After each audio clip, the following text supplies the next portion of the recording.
వాళ్ళు చివరగా ఆడుకున్నటువంటి ఈ ప్రదేశంలోనే పూర్తిగా విగత జీవులుగా మునిగిపోవడం ఇప్పటికి 4 రోజులు అవుతుంది. ఆడుకున్న స్థలమే వారికి సమాధులుగా మారుతాయని, ఆ ప్రదేశం అంతా తమకు సమాధి అవుతుందని చెప్పి కూడా వాళ్ళు ఊహించలేదు. ఎందుకంటే ఇక్కడే ఇట్లాంటి పరిస్థితుల్లో ఇక్కడికి వచ్చి, హైదరాబాద్ నుంచి ఇక్కడికి వచ్చి దీన్ని చేసినటువంటి, ఇక్కడ సరదాగా గడిపినటువంటి ఆ చిన్నారులు ఇక్కడే మమ్మల్ని భూమిలో పాతి పెడతారు, మమ్మల్ని సమాధి చేస్తారని మాత్రం ఆ పిల్లలు నిజంగా ఊహించి ఉండరు. మనం ఎక్కడైతే ప్రమాదం జరిగిందో ఆ ప్రాంతానికి 100 మీటర్ల దూరంలో ఉన్నాము. ఆ 100 మీటర్ల దూరంలో మనకు అక్కడ కనిపిస్తున్నటువంటి సమాధులను చూస్తే కనుక నిజంగా చాలా దారుణమైన విషయం. ఇక్కడే వాళ్ళని పూడ్చివేశారు. ఇప్పటికీ 4 రోజులు గడుస్తుంది. ఈ ప్రాంతం అంతా సందడిగా ఉండేది ఒకప్పుడు, ఇదంతా కూడా నిర్మానుష్యంగా మారిపోయినటువంటి పరిస్థితి మనం విజువల్స్లో చూడొచ్చు. శ్రీమన్యు, అదేవిధంగా స్నేహ, మిగతా ఇంకో పాప కూడా చనిపోవడం ఇక్కడ సమాధులను చూస్తున్నాం. 3గురిని ఇక్కడే పూడ్చిపెట్టారు.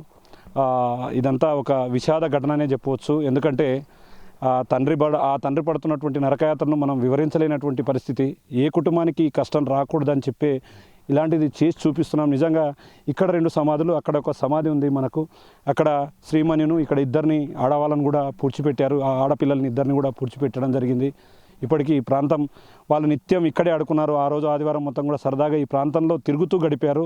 తిరిగినటువంటి ఈ ప్రాంతమే వాళ్ళకు ఈ ప్రాంతం మృత్యు ఒడిలోకి తీసుకుంటుందని చెప్పి మాత్రం వాళ్ళకి తెలియనటువంటి పరిస్థితి కనిపిస్తుంది. ఏదేమైనప్పటికీ 4 రోజులు అవుతున్నా కూడా ఉమ్మడి జిల్లాలో ఈ ఘటనను ఎవరు మర్చిపోలేకపోతున్నారు. ఏ తల్లిదండ్రికి ఇలాంటి ఘటన జరగకూడదని చెప్పి అందరూ కోరుకుంటున్నటువంటి పరిస్థితి.